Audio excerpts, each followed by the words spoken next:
I get the icon in cornflower blue?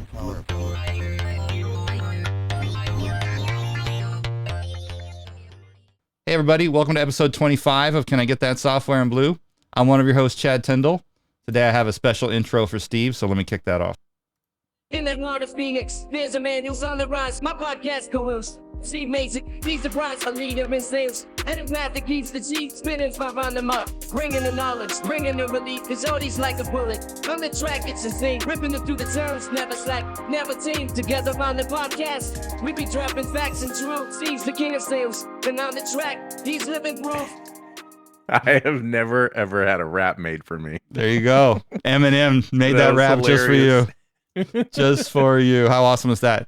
So I've been playing with all these tools. So obviously I asked ChatGPT to write a rap for you in the style of Eminem. And then I plugged it into this website called UberDuck, which allows you to just synthesize text. And they have a library of just thousands and thousands of different voices of many famous people, obviously rappers, but they have a bunch of other stuff too. And it synthesized the audio. And then I went to this other website, soundraw.io, and it has a bunch of moods, and you can say which, I want hip hop, or I want this, or jazz, or this, or whatever, and it just AI makes a bunch of music tracks for you, and you can download those. And I just pulled that together really quick this morning. It's amazing, Chad. Truly using the toolkit of AI right now to create some unique things. I'm trying to push the limits and see what it's capable of, for sure. And it's a very wild westy out here with I don't even know if this is legal, but why not? We'll find out. We'll find out someday, I think. Get a DMCA takedown or something. I don't know. But anyway, there you go. Your special intro just for you. Right on. Thank you very much. I appreciate it. If I said I was excited to be talking with you today, how would you know if I was lying? That's a good question, Jason. What do you think? Well, I'm happy to jump in here. Well, let me intro you first, but that was just my little lead-in. We have a special guest today. He's the founder and CEO of Deception and Truth Analysis, or DATA, and the author of books such as The Return of the Active Manager and The Intuitive Investor. He's an expert in the detection of deception. When it comes to catching liars, he's the boss. Jason Voss, welcome to the show. I love it. You even rapped me just a little bit for me there.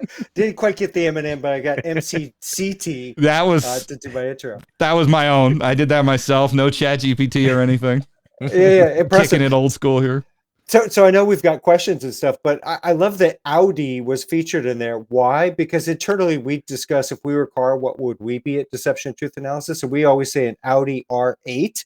So it was funny to me that really? Audi was featured in the lyrics there. So Steve just took his Audi to the track, so that's why we were talking about that a couple days ago. Oh, that's cool. Anyway, pleasure to be here, guys. Thanks for having me.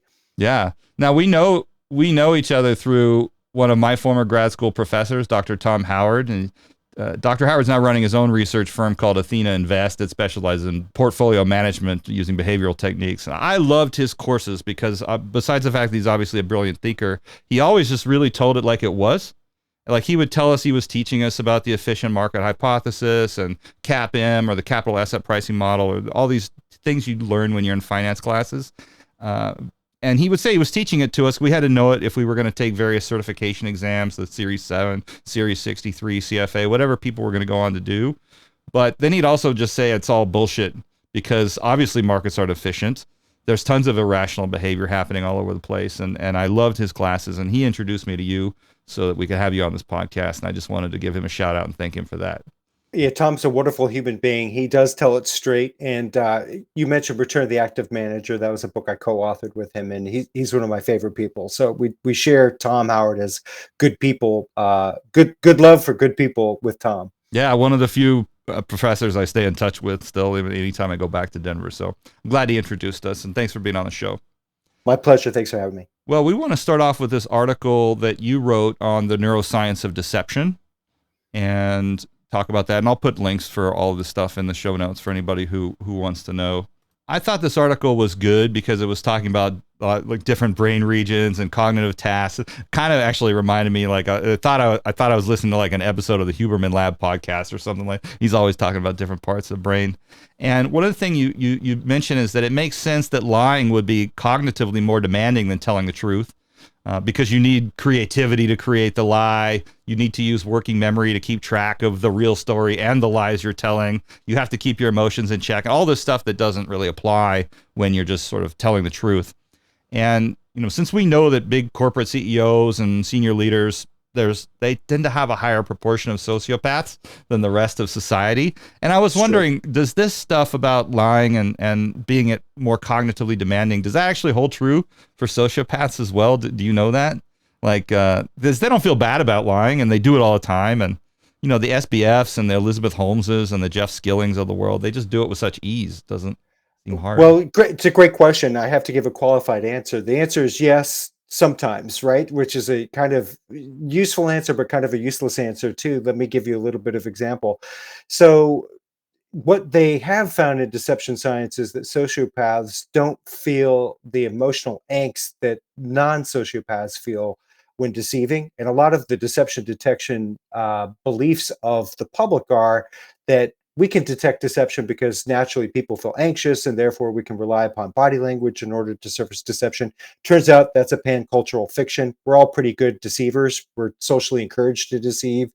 Most people learn how to lie and lie well by like age 7, the research shows. So most people do feel an emotional angst about it. Sociopaths do not. But that doesn't mean it's not cognitively demanding. Actually, the sociopaths still experience the same cognitive demands of trying to construct a different lie or to construct a different narrative. And so these techniques that overload the brain when you're talking to people do work for sociopaths, which is an important distinction from, say, body language, which does not work. Well, yeah, and speaking of body languages, I know that some people have been trying to write AI tools that will look at, say, someone on a Zoom and tell if they're lying or whatever by eyes, where their eyes are looking. And I was wondering because I have a couple kids who are on the spectrum, and they will not look at you when they're talking to you, right? Their brain is processing so much information trying to talk, they can't add the amount of information of visual stuff. So sometimes people will think that people on the spectrum are like lying or being deceptive because they won't look you in the eye. And I didn't know if that factored into anything with these models. I mean, maybe in the models where they look at the body language. So let's be clear. People read body language exceptionally well, usually in the mid 70-ish%, meaning like if you see somebody's face or you see a gesture, you're likely to interpret that correctly in terms of the emotional content of it. The problem is there are no body language cues uniquely associated with deception. So the correlation with actual deceptive behaviors are really low. So for example, you just named one of them, Chad. You didn't look me in the eye, turns out not to be correlated with deceptive behavior at all. There are lots of reasons, including your son's being on the spectrum. There are lots of reasons why somebody might not look you in the eye. Another factoid, I know you're trying to jump in, is men look people in the eye far fewer than do women. And the reason why is because psychologists have found that for men to look one another in the eye is typically interpreted as being aggressive. And most of us who are men don't want to start a fight over something as simple as how you glance. But you likewise then could be misinterpreted as being deceptive if you're not looking somebody in the eye. And by the way, not looking somebody in the eye is not a sign of deception. So anyway, that's a lot I just threw at you. But yeah, there are lots of reasons why people would misinterpret these cues. So Jason, that TV show that was out a while back called Lie to Me with Cal Lightman, that does nothing to help your kind of perspective here that body language and facial expressions are a fallacy. Yeah, it makes my job way harder because Yeah, I can imagine. In Poker Face, same story. It is a Yeah. pan-cultural fiction. It's been looked at globally. So even people in Asia who've never seen Lie to Me or have seen Poker Face all have the same sort of pan-cultural fiction. And so these softwares, going back to Chad's question, the software can read your body language. The problem is the body language isn't indicative of lying. That's the problem. Okay. All right, so it's really more about what you're saying and how you're saying it, tone, inflection, the actual words. Yeah, Yeah, turns out like the way people deceive can be detected through other techniques. There are techniques that do work. Body language is not one of them. And linguistically, there are certain things that deceivers do that truth tellers don't. So anyway, going back to the neuroscience, one of the key findings of that paper, and where we were summarizing, findings of other researchers, is cognitive load is one of the things. If you can like if you suspect somebody being deceptive, you can ask them to tell the story backwards. Like you guys are asking me to tell this. If I was being deceptive about the body language bit, you go, now, could you go back to this and talk to me about what you just said about the software not being able to read it? And if I've been deceiving you, likely I memorized a narrative in sequence, and it would be more difficult for me to do that. And you would notice the behavioral difference or my fumbling, and then you could more probabilistically surmise I might be deceptive because of that. But anyway, you just overload my circuits, and you would have a pretty reliable signal there. If you lie more and more, do your circuits get harder to overload? Like, are you able to actually have a bigger web of lies over time? Huh, I've never thought about that before. To my knowledge, people haven't looked at that question. Okay. But one of the things that was surprising to me when I did the literature review of the neuroscience of deception is that people, going back to the pathological, the sociopath folks, they it's different for them to tell a lie, because they don't have the emotional angst. And so if they don't have a guilt, the parts of the brain that are associated with guilt and sort of ethics aren't firing when they're telling lies. So that is one of the findings that we shared in that paper, where, or in the article where we're summarizing the papers in neuroscience of deception. So there is a brain difference, but it doesn't express itself through body language. You So mentioned interesting. you mentioned in the article that Western cultures have an outsized amount of white lies just to make other people feel better. Like, oh, you look good in that shirt, that type of thing. Which, and it works differently in Asian cultures, where it's more like, well, we're going to tell a lie that, I don't know, brings you down to the level of the group, or I forget how you said it. But it was funny because on my last trip to Shanghai, I was there for 2 weeks, and I went to Macau over the weekend. And when I was coming back, crossing the border back into Shanghai, the passport agent, she looks at my passport and she looks at me. She looks at my passport. She looks at me. She does it about like 3 or 4 times, like an uncomfortable amount of time. And then she goes, "Oh, you got fat." Okay. Yeah. I think she was lying. You look like Arnold Schwarzenegger, like circa 1980 to me. Here we go. Here we go. That's funny. So that was a funny story. I mean, Steve, do you have other questions on this article? Yeah, so let's talk a little bit more about the cultural thing. Like, you have this concept called reality monitoring, and I'm assuming, just making an assumption, that there is reality monitoring has to include the context of your culture. And so, like, to your point in your other paper about, Asian cultures lying differently than us or about different things, do you also have to kind of tune your reality monitor to the culture that you're engaged with if you're speaking to someone from Japan versus Australia versus London or the US? Does that make Yeah. sense? Yeah, you absolutely do. Okay. So, and Chad, you said it too, the way Asians, or the things that Asians deceive about, generally, right? Yeah. Everybody's different, but we can talk about probability here. Asians deceive about different things than do Westerners, and they tend to be good at deceiving in particular ways than others. Okay. And so, reality monitoring is a technique where you have a list of criteria of things to look for and monitor while somebody's speaking about things. And it's been used in law enforcement, for example, as a way of gaining insights into people when you're interviewing them. Yeah. And you would have to take into effect cultural context. Sadly, in the deception science space, this is actually not a very well researched thing. There's just not that many papers, and in a space that includes almost 8,000 pieces of research, the like intercultural bit, less than 20. Like it's just not Wow. that Okay. researched. So it should be, though, because every time somebody looks, they do notice differences. One of the encouraging things, though, is that the strategies that people engage in linguistically to deceive, it tends to transcend culture. And most languages are structured around verbs, subjects, objects, and so on and so forth. And because of that, when we're trying to deceive, trying to construct alternative narratives, there are only so many strategies we can engage in. So one of the very, very abbreviated, it's not been researched enough to draw a definitive conclusion, is that people tend to deceive in Asian cultures in similar ways to how they deceive in Western cultures, to the tune of about 80%. There are nuances. So Okay. the nuances do need to be paid attention to in a technique like reality monitoring, where you're like, okay, in Asian culture, they're definitely trying to see if people are on equal footing, and they'll tell lies to make sure that people's status is maintained. Whereas in Western culture, we'll say, yeah, grandma, those cookies were good, even though she used salt instead of sugar, which is a Yeah. slightly different kind of a thing.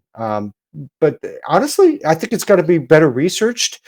And I agree with the point. You would want to adjust for cultural context if you're going to use a technique like that. Yeah. So when you're trying to detect deception in real time, like you mentioned that law enforcement has to do reality monitoring when they're interviewing suspects and stuff, which is that we're actually where my brain went when I was reading the article. I was like, oh, this is what cops are doing, probably detectives. Um, is it is there are there other things that we practice on a regular basis as human beings that help us do reality monitoring? Like you mentioned self-awareness in the article, I think, and like that's something you can practice through other means, right? Like meditation. So if you don't know that you're doing reality monitoring, you're still doing it. You just don't know that you're doing it. Is that fair? And you can be better at it or worse at it if you practice. Yeah, great point. So I hate the name reality monitor. I did Hmm. not come up with it, and I hate the name because it sounds very strange. It's like, aren't we all monitoring reality, Well, right? and then And so it begs the question, well, what is reality? But this is not the Joe Rogan I know podcast. it's terrible, right? It's a terrible name. It ought to be called something more like "Pay attention to these things" Okay. and the narratives that people are sharing. Self-awareness is extremely helpful when you're using a technique like reality monitoring, where deception scientists have identified some things that you should be paying attention to. And the reason it's important is because it's really easy to trip into or fall into your own biases. So, for example, my field, finance and investing, this is my 31st year in the business. My own scientific research we did found that people in investment business tend to assume they're being told the truth, even if they're not. And the truth bias is Yeah. like 61%, Yeah, I remember meaning that stat. yeah. And so what that means is you would want to be self-aware, because the predilection is, hey, I'm in an investment environment. I'm talking to an investor relations professional from a company I'm invested in, and I've got a truth bias. So I want to be self-aware and think, I want to remain with a level of skepticism as I'm listening to this, because I'm aware of, hey, I may have a bias. Law enforcement has the opposite problem. They have a strong deception bias. Yeah. Poor people, they probably spend a lot of their days dealing with really, really good and excellent and proficient liars, and they have a lie bias. And what that ends up looking like is too many people wrongfully convicted based on the assumptions of police. And some of Yeah. the techniques that police are taught, sadly, have been proven to elicit false confessions. And so they have to be monitoring themselves with self-awareness to make sure that they don't have a lie bias. Got to stick to the technique, man. Um, Yes. Tricky. Otherwise, you get tripped up. Yeah. Yeah. Well, and I know you talked about real experience versus imagined experience. And for those of you listening or watching, we'll have this linked to in the show notes. But I thought that was really interesting because you mentioned I think it was you anyway, in the article, there was this idea of trying to recall a childhood memory and whether or not, and as you get older and that memory gets further in time away from you, the details get more fuzzy and it becomes harder to tell if you were recalling an imagined experience versus a real one. Is Yeah. that the right way to summarize it? You nailed it. Yeah, Okay. the memory fades. By the way, I know you guys cover AI frequently. I've advised AI Yeah. firms. Memory is such a tricky thing, and people like there's a belief among some of the AI community. This, I promise, ties in with the deception detection bit. That, hey, we'll be able to dump our memories into like RAM, like a solid state drive someday, and be able to recall things. But people at a neuroscientific level don't understand all of the parts of the brain that are invoked in order to recall memories. And for example, your emotional centers have to be called into play. Your actual sort of chronological memory of things have to be called into play. Let me give you an Yeah, example your that will senses make as this well, obvious. smell and other things. Yeah.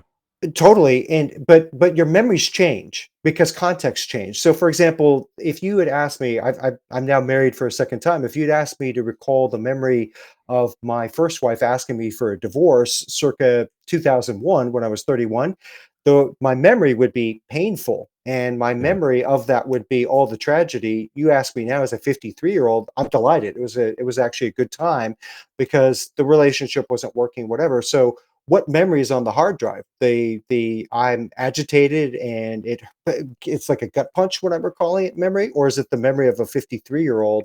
And the memory changes over time because context change, our appreciation of these things changes over time, and there's no storage of that. My point is that if you're relying upon witness testimony, which is where it comes into play, and it's been some time since that memories are fuzzy. They're Yeah. very fuzzy for all these reasons. To recall a memory and reconstruct it in narrative form involves multiple brain areas, brain functions, and it evolves and it changes over time. Not even to mention the physical degradation of the quality of our minds and our memories. So anyway, Well, yeah, memories, eyewitness testimony is notoriously unreliable, right? yeah, Yep. yeah, Yep. for sure. Anyway, I kind of digress there, but I think it's such an important point. Memory is a really tricky thing, and it does degrade with time. Well, and Jason, I think that's an interesting point because I just had a conversation with my daughter about uh, a topic that's similar to this, which is, you know, when you make a decision, how do you judge if that was a good decision or bad decision? And what I was talking to her about was it depends on the time period that passes after that decision. So, for example, she is now renting out her house, and the first month's rent payment didn't go to her. It went to like the fee that we use for the management company. So she started beating herself up that this was a bad decision. I'm like, you think it's a bad decision today. Imagine yourself 20 years from now thinking, oh, my house is paid off and I didn't have to pay a dime over time. And now I have this nice investment. Like, is it a bad decision then? So I think it's interesting, this time period of decisions and memory, like you're talking about. I'm sure there's more to talk about here, but different Of- episode maybe. Yeah, for certain. Like I think memory is so tricky and it's so complex, and people don't appreciate how complex it is. And so when I hear people blithely say, "Oh yeah, we'll be able to dump our brains into a hard drive and we'll have a entirely silicon existence," I think they're missing Yeah.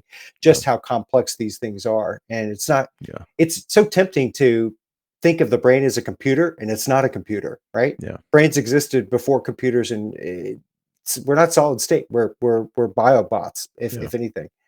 Yeah. Let's transition over to talk about your data software platform. So Sure. you created this company, Deception and Truth Analysis. You created a software platform that you use. We're going to show it on the screen here for anybody who's watching on YouTube or Spotify audio, and we'll do our best to describe what we're looking at. So can you just give us maybe just a couple minutes and show us how this thing works and what it does? So I created Deception and Truth Analysis after a multi-decade journey around deception. And when I was a fund manager back in the day, making investment decisions, I remember as a lowly research analyst in the mid 90s asking my portfolio manager, my superior, a question like several months into my job. And I said, it seems like, yeah, I get all the technical tools. My MBA education prepared me for some of that. My interest investing prepared me for that. My CFA, which is a credential in the investment business, prepared me for this. But it seems like half of what we do is relying upon the representations of management at these companies. They help build our models because we make assumptions about revenue growth, their expense structure, their preference for debt or equity capital, blah, blah, so on and so forth, their strategy, all of those things. And I, do we take these things at face value? And he said, you have to learn to trust your gut. And that was like his highest and best technology for how to do this. And I remember reading some books. There's a book called Never Be Lied to Again. Please don't put that in for your podcast readers because it promulgates that pan-cultural fiction of body language is how you do this. And I remember thinking, this is unbelievably complex. I read the book. I tried to memorize the things. I tried to do it. I abandoned it. I tried to trust my gut. When I retired from investment management in 2005, that was the highest, best technology I had was trust your gut. So then later in my life, I had the privilege of being able to be granted budget by my employer to research cool stuff. And I thought, let's work with criminal justice professionals and research stuff that works. So one of the things that does work is you can analyze language for the underlying behaviors communicated through language where a deceiver and a truth teller behave differently. And so Data, my company, which we just launched in January with Product Live, we are using natural language processing to look for the known behavioral differences between deceivers and truth tellers. And there are roughly 30 or just slightly more than 30 that lend themselves well to that technique. So that's the background of what we did. So I'll give you an example. And I know you guys were going to ask me about this anyway. Silicon Valley Bank is one of the companies that's been in the news a lot lately. And so I'm going to pull up our analysis of Silicon Valley Bank. While that's loading, can you just give us an idea about, 30 different behavioral cues that are indicative of someone obfuscating or deceiving? What are a couple of those? Like, what do those look like? Well, so I will frustrate. I will give one, but I'll give an example of a similar technique used for a different setting. Because we're protected by trade secret law, not patent law. You can't patent an algo, which is why we don't know what Google's algo is composed of, nor do we know the recipe for Coke, which is essentially an algo. I can talk about one of them, Okay. and let's engage in an exercise. Either Chad or Steve participate with me in a quick exercise. Okay. Who's going to be the guinea pig? That sounds like I'll do Steve. it. Steve. Yeah, let's do it. All right, so Steve, just recount for us, for me, and for the audience, and for Chad, what you've been up to so far today. And with this hand, I'll be counting something. With this hand, I'll be counting another thing, and it's going to end up being one of the more than 30 things that we're looking at. So just recount your day so far. Okay. Well, I woke up this morning and got some coffee, let the dog out, started doing research for the podcast again, reading one of your articles, and then I started my meetings for the day, and I've been in meetings ever since. Okay, so this hand was counting. Right hand was counting number of sentences uttered. By my count, you uttered about 5 sentences. With this one, you uttered 7 motion verbs, verbs that indicated that you're moving through time or space. Okay. And that turns out to be one of the things that somebody who's a truth teller has a high proportion of. So our ratio here is 7 to 5, greater than 1, right? 7 divided by 5. Okay. Is 140%. And so I can make a probabilistic judgment that you were telling me the truth. And the reason why is because truth tellers tend to replay a memory of their day in their minds, and then they attach a narrative to it that tends to be chronological and in sequence. And you told it in sequence as well. So that would Yeah. be another possible clue. Now imagine I'm listening to an earnings call transcript or a CEO on CNBC, and the question is, hey, how'd the first quarter performance go? And they tell this. You could, in the audience, be counting these things yourself. And if there's a high proportion of motion verbs relative to sentences, likely they're telling the truth. Deceivers, on the other hand, will say, this Thursday's been just like last Thursday, or it was like yesterday, or it's been a day. And they lack those kinds of details, and they don't, indicate that they've moved through time and space, and thus likely not telling the truth. And I'll give you, go ahead. Jason, just real quick, this is fascinating. One of the things I've learned from watching shows like Law and Order is that when people lie, they tend to manufacture too many details. It Is can't that be. also part of it? Yeah, it can be. Right. Okay. So there's more that you can look at than it's a little bit more nuanced than I'm presenting it, but Yeah. not a lot more nuanced. Okay. Honestly, sometimes they do find that liars over detail their stories, or it feels too prepared. And feels too prepared, by the way, is one of the things that reality monitoring they look at. They look at, is it too prepared? Yeah, it's theater. Yeah, Yeah. theater. So you nailed it. So I'll give you an example of another thing you could look at. This is not a lie detection technique or deception detection technique, but if we looked at a transcript of, say, a corporate board meeting, and we wanted to guess who the leader was just by looking at the transcript, we can guess who the leader is probabilistically, again, right, with about 70% accuracy, based on a very simple ratio: number of third person pronouns divided by first person pronouns used. And the reason why is because leaders feel comfortable speaking for the entirety of a group. So they'll say things like, at McDonald's Corporation, we believe, or this quarter, all of us felt, or whatever. Subordinates don't feel comfortable speaking for the entirety of an organization. So that's an example of a similar technique used linguistically to surface an underlying psychology of a speaker. All right, so you search for Silicon Valley Bank's ticker in your tool. Yeah. So this is Silicon Valley Bank, and we did a piece, and I know you guys were going to ask me about it. So I'll front run that just a little bit and show that its data score, deception truth analysis score, shows it scoring in the aggregate 11.83%. So what does that mean? Our data scores range between minus 100% and plus 100%. Any negative score indicates a level of deceptiveness in the aggregate. Any positive score, truthfulness in the aggregate. Extreme scores are tough to get. They tend to range between plus or minus 10%. So this, in the aggregate, we're scoring Silicon Valley Bank as truthful, but it's not all rainbows and unicorns, because you can see that 31 sections of this annual report are scoring as deceptive, which turns out to be key, and roughly 35% of this document. So I'm going to pull up the detail. So here of so this Silicon score Valley. is specific to their last 10K or something? Yeah, you nailed it. Yeah, and I didn't use jargon, but yes, it is 10K. And Oh, so what you can it's see, the annual report, not the quarterly report. correct. Yeah, exactly right. And so what you see right here, this is the aggregate data score in a time series going back to 2008. So this includes quarterly and annual report. And you can see it bobs around here, and periodically they dip into aggregate deceptive. The annual reports tend to score as truthful.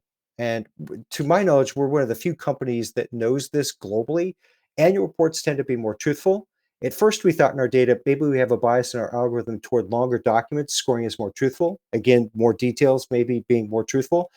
And we spoke with auditors, and they said, no, we find that pattern when we're auditing as well, because the annual report has the participation of all of upper management, because they have to affirm legally that they've represented the document as truthful. Two, the auditors themselves have full teams and full-time teams to look at it. And then regulators also spend a lot of time on annual reports. And so they tend to be truthful in the aggregate.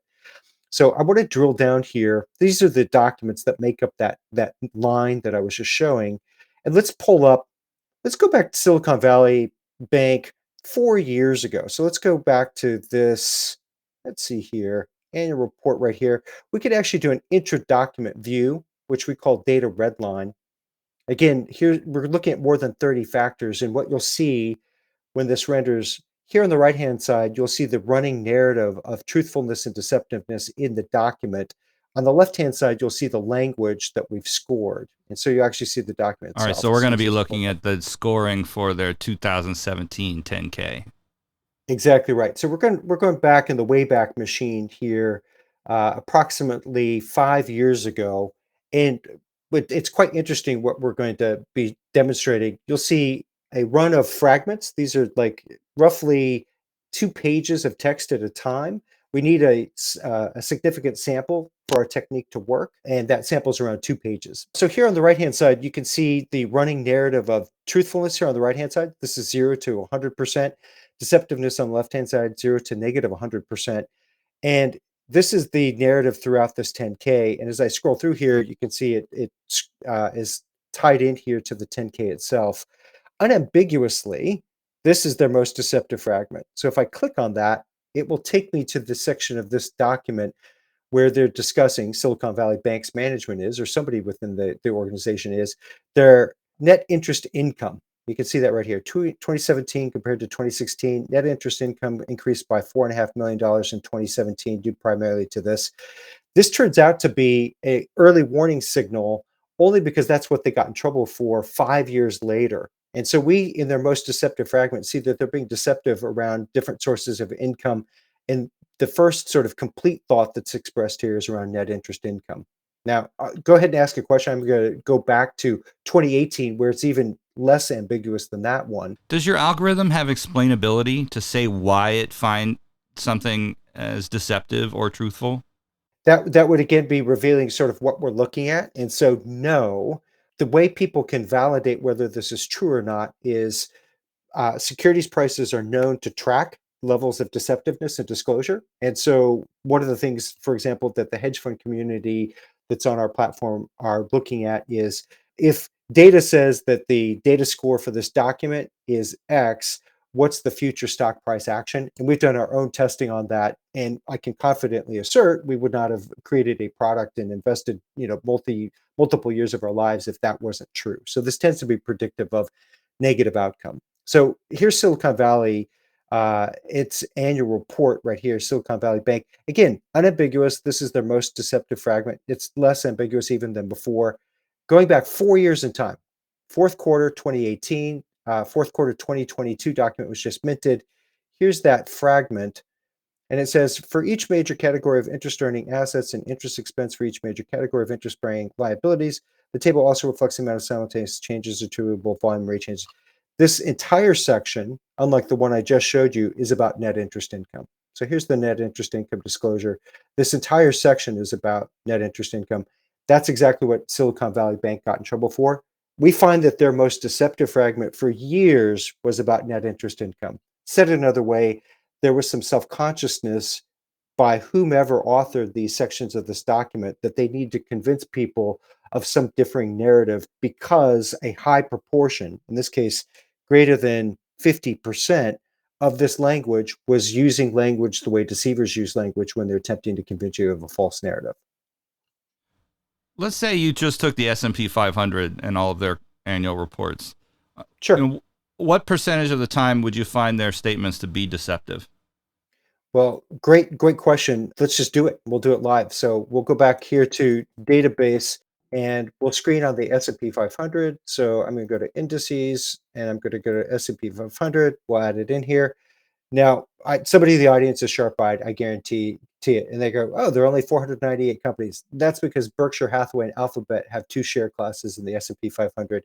And the share class reporting is not different for those two entities. So that's the S&P 500. So if I click on this and I go data score like this, I can see, first of all, Bank of America is currently being evaluated. Its most recent, looks like third quarter 10Q is the most deceptive document in the S&P 500. Hold on, let me go buy some puts. Hold on.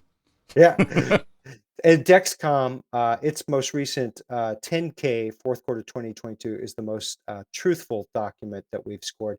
But let's sort based on that. So we've got 498 companies. Sorry, let me interrupt really quick. I do want to put a disclaimer out. We are not offering investment advice here. Do not listen to anything we say and act on it with real money. That is up to you if you want to do that, but we're not advising anybody to do anything.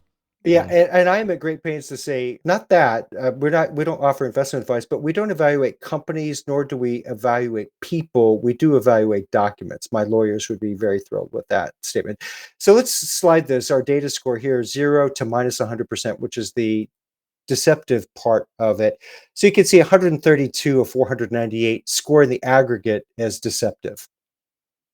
So that gives you a sense of the current trend within the S&P 500. So most companies in the aggregate score as truthful. That said, and this is a finding of deception science as well, all of us deceive a little bit. And again, we're socially encouraged to deceive. And what we find is that most documents have around 20-ish% of their sections that are scoring as deceptive. So companies do deceive. Said another way, there are things that they're uncomfortable about and that they want you to be, they have a preferred narrative or preferred interpretation of some of their performance that they're trying to convince you of. Is increasing deception correlated with recessions or something like that? Like, do companies lie more in bad times? Do more companies lie in bad times? Great question. We've looked at as far back as 2006 for documents. In the Great Recession, right? GFC, Great Financial Crisis of 2008, 2009, we did not see a decline in the amount of truthfulness, or we did not see an increase in the amount of deceptiveness. But in COVID, we absolutely did. In fact, in COVID era, it was the first time in the aggregate that the S&P 500 scored as deceptive, meaning if we looked at the weighted score for the S&P 500, it was deceptive. That's the first time in, that's a short amount of history, but it is two data points, two recessionary periods. Great financial crisis, no. COVID, yes. So companies in the aggregate did become more deceptive. On the emergence post-COVID era, we're seeing a return toward truthfulness. So I don't know if that's encouraging or not, but it looks like people were highly uncomfortable talking about COVID within businesses, maybe because of the uncertainty and they didn't know what was going on and what to predict in terms of relating their performance. I think they're being truthful about stupid shit like asking people to come back to the office. Well, that's pretty funny. I think that's probably true. So, Jason, this is interesting. Like with the COVID example, so I can imagine that with increased uncertainty, there is a higher propensity to deceive, but it could also be that it's just uncertainty. Like I'm not sure. But it sounds like your tool can detect people being uncertain versus actively deceiving. Yeah, and forgive me, I dropped the word uncertain in there. That was bad form on my part. Okay. Yeah. So there, it is actually far from settled science, even in Okay. the deception science space, whether or not there's a difference between lying and deceptive behavior. Our institutional view is that there is a difference. And let me explain, because this may clear up some questions that your listeners are having in their own minds. So there are some people in the deception science space who say there is no difference between lying and deception. All lies morally are equivalent. I disagree. Like my kid lying about why there are crumbs around the cookie jar before dinner when I explicitly said don't spoil your dinner with a cookie is different than genocide and whether or not you committed genocide. I have a hard time thinking that those things are morally equivalent. I kind of get it in a very purist sort of Vulcan kind of a way that is equivalent, but I don't think so. I don't So think Vulcans believe in Santa Claus either, but I definitely lied to my child about Santa Claus. So I think And that's the a Tooth great way Fairy. to think about it. And well, the see, Tooth Fairy. that's actually Santa Claus is a genius example. I never thought of Santa as an example, but it actually proves what I was about to say or demonstrates what I was about to say. So for us at Deception and Truth Analysis, we actually had a debate last year among the founders, which included deception scientists among them, to talk about this. For us, in a lie, it is an intentional mistruth on the part of somebody who has information where they seek to deceive somebody else. And this is the part where we differ. We're not charting new science here. Some scientists believe this as well. Where only the deceiver can benefit from the outcome, right? So if I'm deceiving about why my bank is failing, I, as an executive, am probably benefiting disproportionately from that. My shareholders don't benefit from that because they're not being told the truth, and they may, in fact, have my bank go into receivership. And if you're a depositor, same thing. My deposits are trapped before the FDIC bails me out.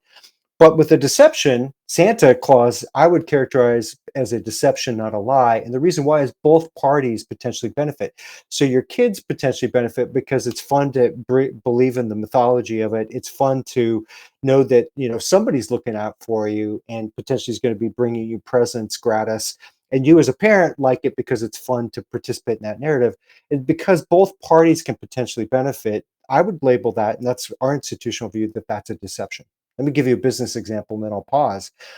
If a company guides investors down in terms of their earnings expectations in a quarter, potentially you as a shareholder benefit from that because if there's an earnings surprise, very frequently there's a bump up in the stock price. So the company has benefited as you have as a shareholder. The people who have not benefited from that, and where it would be a lie, is those who didn't buy because they thought the forthcoming quarter was going to be disappointing relative to their expectations, didn't purchase. For them, that would be characterized as a lie. But for existing shareholders, if they outperform and there's a bump, that would be a deception. I don't know if that helps. Well, speaking of performance of stocks, is there any correlation when you do this analysis on companies that outperform the market average versus underperform? Are you more likely to lie if you're underperforming the market, and vice versa, less likely if you're outperforming? Yeah, that's an interesting question. We haven't really looked at it that way. What we've looked at is are our data scores predictive of future securities returns? And the answer is yes. And much to our surprise, don't get me wrong, most of the sex appeal in what we do is in the deception side of the ledger. But we've actually found that truthful companies and identifying truthful companies actually is the better outperform scenario and is the more reliable predictive signal. And our theory as to why that is if you are doing really well at a business, a corporation, publicly traded, you can't wait to tell the world about your performance. And so you're more than representing the great story and the great news of the company. And yet, whenever we demo our product for institutional investors, they never ask us questions about the truthful, even though we always tell them there's greater signal in the truthfulness. And I think it's because all of us, maybe due to loss aversion, which is where we feel the pain of loss twice as great as the pleasure of gain. Maybe due to loss aversion, we only care about the deceptive bits. By the way, if companies deceive and you avoid them, it also improves your investment returns. So it's also predictive of future returns, but not as nearly as great as if you buy the truthful companies. I'm just thinking about like this example of a lie versus a deception. And I'm making an assumption that as we grow up, we learn what deception is. If we have parents or a family that has a higher propensity to deceive and lie, are we better detectors, but also have a higher propensity to be deceivers and liars ourselves? You're building the radar, but also the capability at the same time. The reason I'm asking, Jason, is because one of my growth areas is trying to detect deception more. Yeah. And I have not been very good at it. In fact, one of my buddies was like, rightly so, called me very naive once about some of this stuff. And I was like, yeah, I am naive. I don't know why that is though. Maybe it's a worldview, but Well, I mean, it's off the topic of my my program here and my software, but there are techniques that work that don't require software that are also highly accurate. I'd be happy to give a freebie away. Yeah, I love that. Yeah, so the leading technique in terms of efficacy, meaning it's got the highest percentage success rate, lie detection, is a technique called strategic use of evidence. And use of evidence uh, relies on two assumptions, and I think you'll see the logic of it. In fact, the logic is so pure that you'll be like, well, no, duh. And the logic is this: both deceivers and truth tellers have the same goal, to convince you that they're telling you the truth. And well, duh. But the second bit and insight is that the strategies for doing so are entirely different. So, what are the strategies of a truth teller if they're responding to a line of inquiry, like a line of questioning? If they get a sense that you're trying to understand something, they will over volunteer and try and lead you to the solution or try and lead you to the truth. Like I just did, right? You indicated a level of curiosity about what techniques work, and I understood where you were going with the line of questioning. And so here I am volunteering, a technique to you. Likely I'm telling you the truth because I'm doing that. A deceiver, on the other hand, has a different problem. They're trying to steer you away from discovering the truth. And so, in response to a line of inquiry, if you detect any evasiveness or a changing of subject or not answering the question, there's a really high percentage chance that they're deceptive. Here's the key: you have to ask your questions from broad to narrow. So, for example, if I had evidence as a police officer that there was a robbery at an ATM, and Chad, I'm going to pick on you because you haven't been in the conversation for a couple minutes. And somebody looks like Chad, but you know those ATM cameras, right? Somebody's scratched on them because they're bored and they've taken their car key and they scratch. So I have somebody who looks like Chad who may have been in the area. If I say, hey, Chad, did you rob the ATM? Chad, you know the right answer. What is it? Maybe. Which ATM was it? Chad's got to pay for the equipment for the pod somehow. Oh, that's funny. The right answer, of course, is no, I didn't. Yeah. So you can't ask the question that way. And by the way, police are actually trained to ask questions. Most police officers are trained because they're looking for audio, visual, or body language cues. They're actually trained in a technique called the read technique, which is I want to increase the pressure you feel so you start sweating it. And because you start sweating it, you're more likely to reveal through some form of Pinocchio's nose your behavior. So they actually are trained in the read technique to say, hey, Chad, we know you committed the crime. If you tell us right now the nature of the crime, I'll talk to the DA and get you a lesser sentence. That's the read technique. And it's designed to increase your pressure as well as to create a sense of, hey, if you talk with me, I'll give you a lenient sentence. But it's also designed to create pressure. It doesn't work. It leads to false confessions more often than not. It's So what is interesting because we were just talking with somebody from Japan, and he was explaining how their legal system is totally different. For example, they can basically hold you almost a month without you even seeing a lawyer yet, Wow. right? Trying to get you to confess to a crime. And it's in these increasing, like we can hold you for a week, and then we can go to a judge and ask you for another week. And there's no like writ of habeas corpus there where, they just don't have that in their constitution. So. Yeah, that's a little scary. Yeah, real. I got to say. So going back to the strategic use of evidence. So the proper line of questioning, you could do this with your kids. My step kid hates me for this because I've been trained in the technique. So the technique is like this. Hey, Chad, do you ever have cause to? And Chad, remember, you're in Colorado, if I remember correctly, aren't you? No, I'm in New York City now. You're in New York City now. So you're in Manhattan? In Queens. In Queens. Okay, so there's an ATM that you go to. So I'd say, hey, Chad, do you ever have cause to go to Times Square, New York? Absolutely. Yeah. Chad, you ever get money from an ATM there? Yeah, I have. Probably. Yeah. Were you there on Tuesday? Right. And so if you're the one who robbed the ATM in Times Square and you have knowledge of that, in response to this narrowing of context, I'm going to start to get suspicious and infer, hey, they're on to me. They've got something on me. And I'm going to start to steer away. No. I said I was in Times Square on Tuesday. I meant it was Thursday. So sorry, I misspoke. Right. So they'll start to change their story in response to a funnel technique. That is the narrowing of a context of question. Whereas a truth teller will say, yeah, I was there on Tuesday. Why? Why are you asking? Well, there was a robbery at the ATM. Oh, no problem. I can show you my receipt for the withdrawal. Or I can show you my bank statement to withdraw. That's how a truth teller responds to that narrowing of context. Your kids, if there's something they're trying to hide, like, hey, did you drink at that party? That's the wrong question to ask them. You say, hey, did you have fun at the party? Yeah, I did. Yeah, you were there for a while. It sounds like it was especially a good time. Yeah, it was a good time. Came home kind of late, it looked like. Yeah. There was damage on the front fender, right? You haven't asked them yet if they drank at the party, but you're narrowing the context down, and their response to that narrowing of context, a deceiver will steer away from the line of context because they'll get a sense of where you're going with it. So that technique is around 90% successful at Wow. surfacing deception. Wow. Super So, simple. Jason, can I say it back to you just to see if I understand this Please do. correctly? Yeah. So it sounds like if I'm telling you the truth using this technique, like I'm trying to get you to arrive at my destination, which is the truth. And that way, that means that during the conversation, all of the things I say are trying to get you to this one single point versus a liar is trying to avoid that point. And so there's infinite number of possibilities to go off. It's what much more unpredictable, I think. And this technique of narrowing the funnel, you're trying to cut off as many of those avenues as possible potentially. Is that fair to You, say? dude, that is a brilliant Okay. summation, and I'm going to borrow your point and explain the truth side of the story. Yeah, truth tellers don't always necessarily direct you to the truth, but they have Yeah. no objection to the line of inquiry. They don't change the subject. They answer Yeah. the questions directly. They never ever try and steer away from the line of question. Yeah. Ever. That's so interesting. It's so simple when you explain it like that.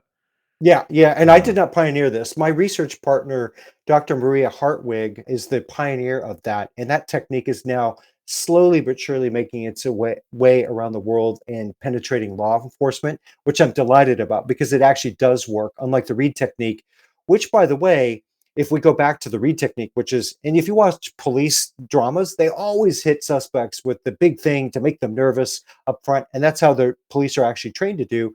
If you think about it, your best tool in probably getting to the story is that one salient piece of evidence. I saw somebody who looked like Chad at the ATM. If I hit somebody up with that up front, that evidence, I've just told Chad, hey, Chad, as long as you can explain away why you might have seen somebody else at the ATM who looked like, we might have seen somebody who looked like you, well, then you're exonerated. You have nothing left. There are no more, bullets in your pistol, right? You basically shot your one bullet. Yeah.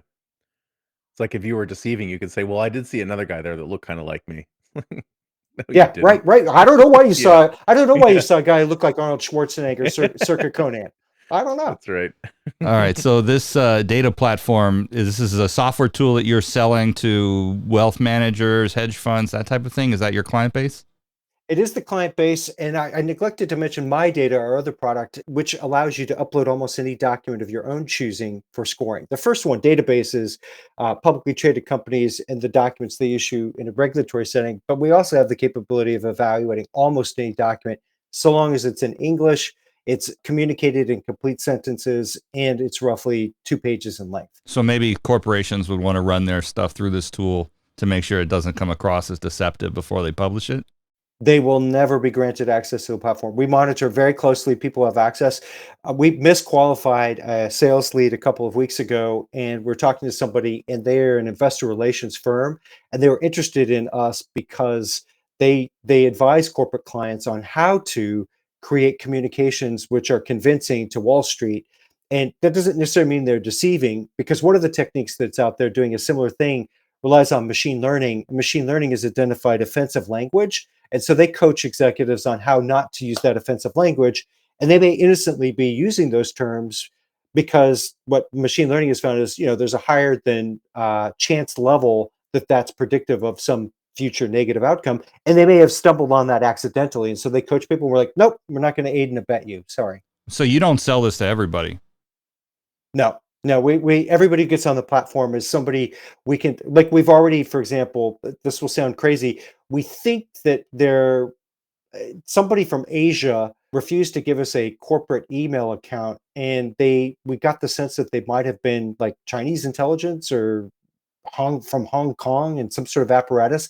They're super evasive, and we're asking us very specific questions about the algorithm. We just refuse to grant them access to the platform. Interesting. That was Yeah. going to be my next question is your algorithm actually able to work in the other direction that creates language that appears truthful? Never thought about that. I don't know that we would ever go into that business, just because, Like we a founded Grammarly, but for truth telling, right? we founded the company. We feel that we're grounded in compassion, and what we're trying to do is we're not trying to participate in gotcha, because the fact is most of us deceive sometimes, right? So it's not about that. It's about aiding decision makers to make better decisions. So, for example, with a lie and with a fraud, it's our platform is fairly strong in identifying known frauds and known deception. Said another way, the higher your data score, the more truthful you are. The lower your data score, the more likely you're bordering on fraud and actual lying behavior. Deception is something that's universal. We all attempt to deceive, and deceive is encouraged, as we've talked about so far in our conversation. So I don't know that we'd work it back in the other direction, because we're trying to aid decision makers to make more informed decisions, not to smear people necessarily. That's just not what we're doing. So I don't know that we would ever do that. I was curious, do you use your software on the transcripts from your sales calls?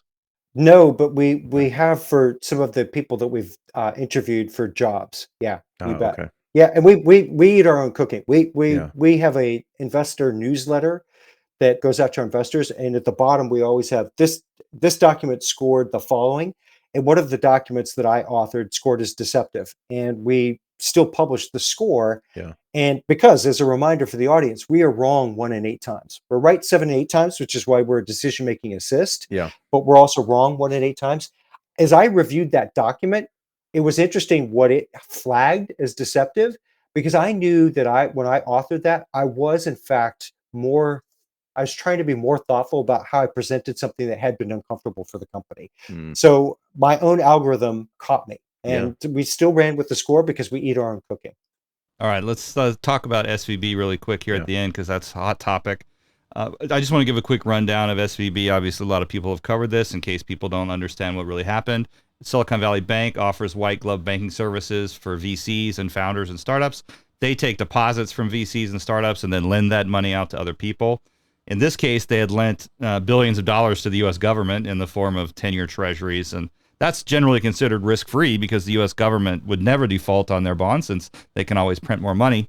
But due to the recession and what's been going on the last couple of years, startups aren't raising as much VC money anymore. Their revenue is declining, but they didn't cut back quick enough on spending, so they were drawing down on their accounts from SVB at a faster rate to pay their bills, make payroll, all of that. And VCs also aren't raising new funds at the same rate from their limited partners. So SVB's money was flowing out faster than money flowing in. They started selling their U.S. Treasury bonds, though that was before the maturity date of the bonds. They had to raise money to give to their customers as they were withdrawing their money. So they were selling their Treasury bonds at a loss because interest rates have gone up. So the value of their Treasury bonds had gone down. So in your analysis, which I'm going to share on the screen really quick, but we'll put a link to it as well. In your analysis, you mentioned that earnings call transcripts are more valuable for detecting deception when people are speaking extemporaneously. They might leak more information than sort of an edited, pre-approved text that gets published in the official publication. Do you look at tone and other things that might give away information that isn't visible in a transcript?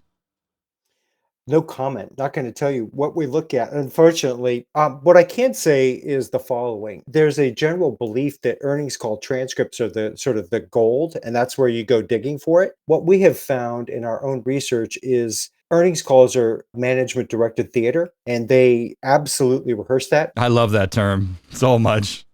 Yeah. Thank you. Yeah, it was a fit of inspiration in which I came up with that, and it's something that I knew too from being an investment professional. I have a friend who works in a large investment bank's investor relations department. He's one of more than 13 people. You would have absolutely heard of this bank if I named it. And I asked him what level of preparation goes into the earnings calls. He said, "Oh, it's a month of work for the executives."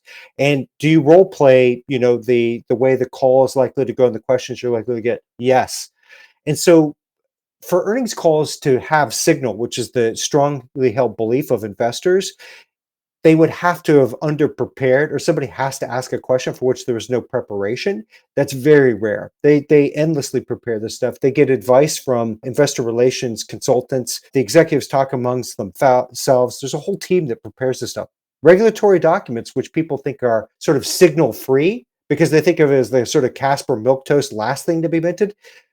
Fortunately, regulators require that they talk about all kinds of business issues, and there's a legal liability that if you haven't disclosed something that you should, and it later comes to light that a reasonable investor, it's actually a prudent man rule, a prudent investor, a prudent man would have relied upon that to make a decision, and you didn't disclose it, then you're legally liable. So that means that the regulatory documents have way more signal. So anyway, that's a long rambling answer, but earnings call transcripts have some signal in it. We actually find stronger signal in 10Ks and Qs. Yeah, I didn't exactly understand what you were showing in this post when I was reading it. It probably makes more sense though after seeing the demo of your application. I was trying to figure out what it was actually saying was deceptive. So you showed us 5 years ago and 4 years ago their statements about interest rates that they were sorry, what was it that was deceptive? It was Yeah, so Chad, your review was genius, by the way. You only left one thing out that they got in trouble for. The first thing they got in trouble for was net interest income. net interest income, yeah. Yeah, which means, hey, we lend to people, and when we lend to people, we earn X amount of return, and we pay X amount of deposits. And so banks are spread companies, right? They pay less to you than they earn on their own investments. So that's net interest income, is what that's called. Then the second thing is the composition of their portfolio, which you highlighted brilliantly, which is they had a high proportion of assets which declined in value as interest rates went up. Ouch. And then the third thing, which you didn't discuss, is they made assumptions in their risk management portfolio, and they had software, and those assumptions are being called into question for having been faulty. Well, So, I mean, even the New York Times just reported that the Fed knew about these problems over a year ago, and they were, on their case, right? The San Francisco Fed was on their case about it. So the real problem was that they were reporting, if correct me if I'm wrong, the nominal value of the Treasury bonds or what they would be worth, if they were held to maturity, but they weren't marking them to market and saying they're actually worth less if we had to sell them today because interest rates went up. So in reality, it looked like we had, let's say $10 billion worth of Treasury bonds, $10 billion of deposits. So if we need to, we could sell all the Treasury bonds and give depositors their money. But actually, if we had to sell the Treasury bonds today, they're worth less than $10 billion. I'm just making these numbers up. So we don't actually have enough money to give depositors all their money back, and that's a bank run, right? yeah, Would you that nailed be, it. with the fact that they weren't marking them to market because presumably they're not required to by law, maybe that'll change. I don't know. Is that something that would appear as deceptive? It depends on how they felt about that, to be perfectly honest with you. When the piece of research that you've got in front of you, I only went back 6 quarters because the bank was seized on, I think, the 12th of March, and I did my analysis over the course of 13 hours, Saturday, the following day, the 13th of March, and I only had time to go back 6 quarters and I reviewed. So what this piece of research is showing you is that there were three possible issues, which we just named, right? Net interest income. Second was composition of the portfolio. Third thing was assumptions in their model. Fourth thing is a miscellaneous category. So what I did is I went back to their annual reports and quarterly reports and did a very simple analysis. Let's look at their three most deceptive fragments as assessed by us, and what are the contents of those fragments. And so all those numbers you see in the third column there, if you go back up, Chad, yeah, it's actually column 4. All those numbers are saying which of those issues are present in those different fragments. So it's the first fragment, the second fragment, the third fragment. And you can see that a high proportion of what they are discussing there are the very things that they got in trouble for. Because I, as a decision maker, I'm thinking to myself, hey, what's an unambiguous signal? I'll look at their most deceptive fragments. What are they talking about there? Are they consistently in all these fragments going back, a year and a half? Do those same themes recur? Yes. So then I can probably ascertain they're deceiving me about, the quality of their loan portfolio and the net interest margin they're able to earn on it. Did it border on fraud? I have no idea. That's for for others to determine. I can say that our software flagged it as being the thing that they were the very most deceptive about in an otherwise truthful company, because they scored in the aggregate as truthful in their annual report, but not that section, not the section they actually got in trouble with. Well, it could also be that I'm just making an assumption here, a bunch of assumptions that at the time they made this decision, they weren't expecting that interest rates would rise and all that stuff as fast as they did potentially. And so, like, it was a bet versus a lie or a deception. But that bet eventually, to cover up the downside of making that bet, they felt like they had to start deceiving people, make it look more rosy than it was if there was a bank run potentially. Yeah, I don't know exactly. It'll be interesting to see what actually comes out. What the nice thing about, and by the way, we also did an earnings call transcript comparison, and the earnings calls, we found the same issues, right? There's being deceptive. The most deceptive fragments in earnings calls, they're also deceiving about the same thing, but the scoring is not as high, meaning, or the deception is not as high, meaning that they were putting English on the ball. I think more likely with the regulatory documents, the reason the signal was so strong, which is one of our consistent findings, is they're required to discuss more of it, right? And so they're forced legally to explain something that they're uncomfortable with. And so what the algorithm is likely picking up on there is they're definitely putting a spin on the performance of their loan portfolio and how its contributions, what its contributions to profits are, et cetera, et cetera. I don't know if they were fraudulent or not. That's not my call. Okay, last question. I assume that you've done something where you've built a trading algorithm that's based on this type of research that you've done and back tested it and all of that, so you could tell your clients what kind of alpha are you generating for your clients in the hypothetical back tests and stuff. Well, we are for clients, but we're actually working with a hedge fund right now to develop something, and we're thinking of doing a revenue split where they can sell the product. We'll get some monies, but that will then become an employee benefit. When we've done back tests on the S&P 500, the strongest decision rule we found, I alluded to it earlier with truthfulness, is I only want to buy companies that are one standard deviation above the mean, truthful, meaning they're exceptionally truthful. Do you short the companies that are below the mean as well? No, we've been asked to do that. I'm a simpleton. I'm not as sophisticated as I never got shorting, because you have to get two things right: the narrative and the timing. And Which that's everyone tough. tells you timing the market is impossible. So Yeah, I think it's hard to short. But anyway, that strategy applied to the S&P 500 starting in 2008 and continuing on through the end of 2021. Not all the 2022 10Ks are in yet, but we'll repeat the strategy. Outperforms by 98,000 basis points. So What?